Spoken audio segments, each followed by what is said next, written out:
ദൈവത്തിരുനാമത്തിന് മഹത്വമുണ്ടായിരിക്കട്ടെ.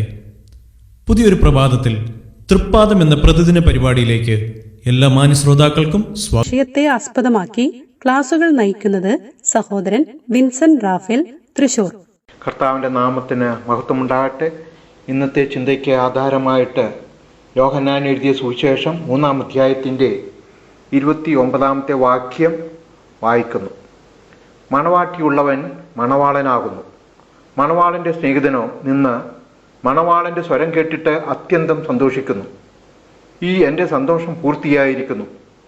അവൻ വളരേണം, ഞാനോ കുറയണം എന്ന് ഉത്തരം പറഞ്ഞു. സ്നാപകയോഹന്നാൻ യേശുവിനെ മണവാളനായും താൻ മണവാളൻ്റെ സ്നേഹിതനായും ഇവിടെ ചിത്രീകരിക്കുന്നു. മണവാളൻ്റെ ശബ്ദം സന്തോഷത്തിൻ്റെയും വിവാഹത്തിൻ്റെയും അടയാളമാണ്. യേശുവിൻ്റെ വരവ് സ്നാപകയോഹന്നാന് വലിയ സന്തോഷമാണ് നൽകിയത്. കാരണം യേശുവിലൂടെ ദൈവം വാഗ്ദത്തം ചെയ്ത ദൈവരാജ്യം കടന്നു വരികയാണ്. അതുകൊണ്ടാണ് സ്നാപകയോഹന്നാൻ പറയുന്നത്, മണവാളൻ്റെ സ്വരം കേട്ടിട്ട് താൻ അത്യന്തം സന്തോഷിക്കുന്നു എന്ന്. മണവാളൻ്റെ സ്വരമായിട്ടാണ് കർത്താവിൻ്റെ ശബ്ദത്തെക്കുറിച്ച് പറയുന്നത്. മണവാളൻ്റെയും മണവാട്ടിയുടെയും ആദ്യ കൂടിക്കാഴ്ച വേളകളിൽ മണവാട്ടിയിൽ മണവാളൻ എത്രമാത്രം സന്തോഷിക്കുന്നെന്നത് മണവാളൻ്റെ പ്രേമ പ്രകടന വാക്കുകളിലൂടെയും ശബ്ദത്തിലൂടെയും മനസ്സിലാക്കാവുന്നതാണ്. അത് സന്തോഷകരമായ ശബ്ദമായിരിക്കും. ആ ശബ്ദം മണവാട്ടിക്ക് ഇമ്പകരമായിരിക്കും. അവളുടെ ഹൃദയത്തെയും മനസ്സിനെയും കോൾമേർ കൊള്ളിക്കുന്ന ശബ്ദമാണ് മണവാളൻ്റേത്. കേൾക്കുന്ന മറ്റുള്ളവർക്കും, അതായത് മണവാളൻ്റെ സ്നേഹിതന്മാർക്കും ഭവനക്കാർക്കും ആനന്ദകരമായ അനുഭവങ്ങൾ ഈ മണവാളൻ്റെ ശബ്ദം പകർന്നു കൊടുക്കുന്നു. കർത്താവിൻ്റെ ശബ്ദം ഇമ്പകരമായ രീതിയിലാണ് ഇവിടെ വിവരിക്കുന്നത്. ലൂക്കോസിന്റെ സുവിശേഷത്തിൽ നാം വായിക്കുന്നത്, യേശു നസ്രത്തിലെ പള്ളിയിൽ വന്നു. ശബത്തിൽ തൻ്റെ പതിവ് പോലെ പള്ളിയിൽ ചെന്ന് വായിപ്പാൻ എഴുന്നേറ്റ് നിന്നപ്പോൾ യെശയ്യാ പ്രവാചകന്റെ പുസ്തകം യേശുവിന് വായിപ്പാൻ ശുശ്രൂഷക്കാരൻ കൊടുത്തു. ദരിദ്രന്മാരോട് സുവിശേഷം അറിയിപ്പാൻ കർത്താവ് എന്നെ അഭിഷേകം ചെയ്യുകയാൽ അവൻ്റെ ആത്മാവ് എൻ്റെ മേലുണ്ട് എന്ന് തുടങ്ങിയ വചനങ്ങൾ വായിച്ച് പുസ്തകം തിരികെ കൊടുത്തതിന് ശേഷം യേശു പറഞ്ഞു, ഇന്ന് നിങ്ങൾ എൻ്റെ വചനം കേൾക്കയിൽ ഈ തിരുവെഴുത്തിന് നിവർത്തി വന്നിരിക്കുന്നു എന്ന് പറഞ്ഞു. അതിൻ്റെ 22-ാമത്തെ വാക്യത്തിൽ നാം വായിക്കുന്നത്, എല്ലാവരും അവനെ പുകഴ്ത്തി അവൻ്റെ വായിൽ നിന്ന് പുറപ്പെട്ട ലാവണ്യ വാക്കുകൾ നിമിത്തം ആശ്ചര്യപ്പെട്ടു എന്നാണ്. യേശുവിനെ ജനം ശ്രദ്ധിക്കുകയും അവൻ്റെ വാക്കുകൾക്കായി ജനം കാതോർത്തിരിക്കുകയും ചെയ്യുന്നത് കേട്ടപ്പോൾ സ്നാപകയോഹന്നാന് സംതൃപ്തി ഉണ്ടായി. യേശുവിനെ ജനം ആദരിക്കുകയും അംഗീകരിക്കുകയും വിശ്വസിക്കുകയും ചെയ്യുമ്പോൾ സ്നാപകന്റെ സന്തോഷം പൂർണ്ണമാകുകയാണ്.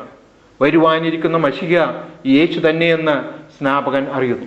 കർത്താവിന് വേണ്ടി വഴിയൊരുക്കുവാൻ മാത്രം വന്നവനാണ് താനെന്നും മണവാളന്റെ സ്നേഹിതനാണ് താനെന്നും സ്നാപകൻ പറയുന്നു. മണവാളന്റെ ശബ്ദം ആ സ്നേഹിതനെ അത്യന്തം സന്തോഷിപ്പിക്കുകയാണ് ചെയ്തത്. ഇനി തൻ്റെ, അതായത് ഈ സ്നേഹിതന്റെ ശുശ്രൂഷ ആവശ്യമില്ല. അതുകൊണ്ടാണ് സ്നാപകയോഹന്നാൻ പറയുന്നത്, ഈ എൻ്റെ സന്തോഷം പൂർത്തിയായിരിക്കുന്നു. അവൻ വളരേണം, ഞാനോ കുറയണമെന്ന്. നമുക്ക് കർത്താവിൻ്റെ ശബ്ദം ഇമ്പകരമായി തോന്നുന്നില്ലേ? ഒരു മണവാളൻ്റെ സ്വരം പോലെ നാം കർത്താവിൽ നിന്ന് കേൾക്കുവാനും അറിയുവാനും നിരന്തരമായി കാതോർത്തിരിക്കുന്നുണ്ട്. അവൻ്റെ തൂമൊഴികൾക്കായി നാം ശ്രദ്ധയോടെയാണ് ഇരിക്കുന്നത്. ദൈവവചനത്തിൽ നിന്ന് വായിച്ച് ആ വചനം നാം ഹൃദയത്തിൽ സംഗ്രഹിക്കുമ്പോൾ ആ വചനത്തിൻ്റെ മാധുര്യം നാം അനുഭവിച്ചു കൊണ്ടിരിക്കുന്നു. തേൻ നുകരുന്ന ഒരു അനുഭവം പോലെയാണത്. അതുകൊണ്ടാണ് പാട്ടുകാരൻ എഴുതിയത്, തേനിലും മധുരം വേദമല്ലാതിന്നേതുണ്ടു ചൊൽത്തോഴ എന്ന്. ഇത് കർത്താവിനെ അംഗീകരിച്ച് ആദരിക്കുന്ന വിശ്വാസികളുടെ അനുഭവമാണ്. അവൻ്റെ ശബ്ദം തേനിലും മധുരകരമായിരിക്കുന്നു. നമ്മുടെ അനുഭവം എന്താണ്? നാം കർത്താവിൻ്റെ ഇമ്പകരമായ ശബ്ദത്തിനായി നാം നിരന്തരം കാതോർത്തുകൊണ്ടിരിക്കുകയാണ്. 119-ാം സങ്കീർത്തനത്തിൻ്റെ 103-ാം വാക്യത്തിൽ നാം വായിക്കുന്നത്, അങ്ങയുടെ വചനങ്ങൾ എൻ്റെ നാവിന് എത്ര മധുരമുള്ളവ, അവ തേനിനേക്കാൾ മധുരമുള്ളവ എന്നാണ്. 19-ാം സങ്കീർത്തനത്തിൻ്റെ 10-ാം വാക്യത്തിൽ നാം വായിക്കുന്നത്, അവ പൊന്നിലും വളരെ തങ്കത്തിലും ആഗ്രഹിക്കത്തക്കവ, തേനിലും തേൻകട്ടയിലും മധുരമുള്ളവ എന്നാണ്. ദൈവവചനത്തിൻ്റെ മൂല്യത്തെയും മധുരത്തെയുമാണ് സങ്കീർത്തനക്കാരൻ ഇവിടെ വെളിപ്പെടുത്തുന്നത്. ദൈവവചനം വായിക്കുമ്പോൾ കർത്താവിൻ്റെ ശബ്ദം നാം തിരിച്ചറിയുമ്പോൾ നമുക്ക് ദൈവസ്നേഹത്തിൻ്റെ മധുരിമ നുകരുവാൻ സാധിക്കുന്നു. ദൈവത്തിൻ്റെ കരുതലും ജ്ഞാനവും അനുഭവിക്കുവാൻ കഴിയുന്നു. നമുക്ക് സന്തോഷവും സമാധാനവും ഈ ദൈവവചനത്തിൻ്റെ ധ്യാനത്തിലൂടെ, ചിന്തയിലൂടെ നമുക്ക് ലഭിക്കുന്നു. നമ്മുടെ ജീവിതത്തെ രൂപാന്തരപ്പെടുത്തുവാൻ, പരിവർത്തിപ്പിക്കുവാൻ കർത്താവിൻ്റെ ശബ്ദത്തിന് മാത്രമേ കഴിയുന്നുള്ളൂ.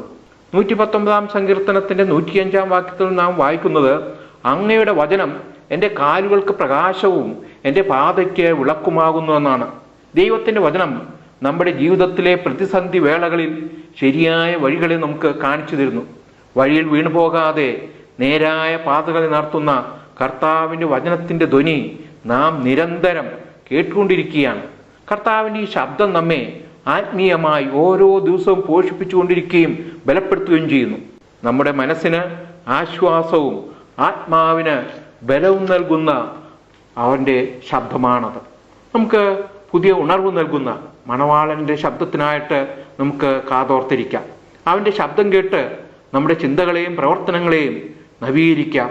നമ്മുടെ ജീവിതത്തിന് അർത്ഥവും ദിശാബോധവും ലഭിപ്പാൻ അവൻ്റെ ഇമ്പകരമായ വചനത്തിന് നമുക്ക് വിധേയപ്പെടാം. അത് നിരന്തരമായി വായിക്കുകയും ധ്യാനിക്കുകയും ചെയ്യാം. കർത്താവ് അതിനായിട്ട് നമ്മെ സഹായിക്കട്ടെ. അവൻ്റെ നാമത്തിന് മഹത്വം ഉണ്ടാകട്ടെ. ആമേൻ.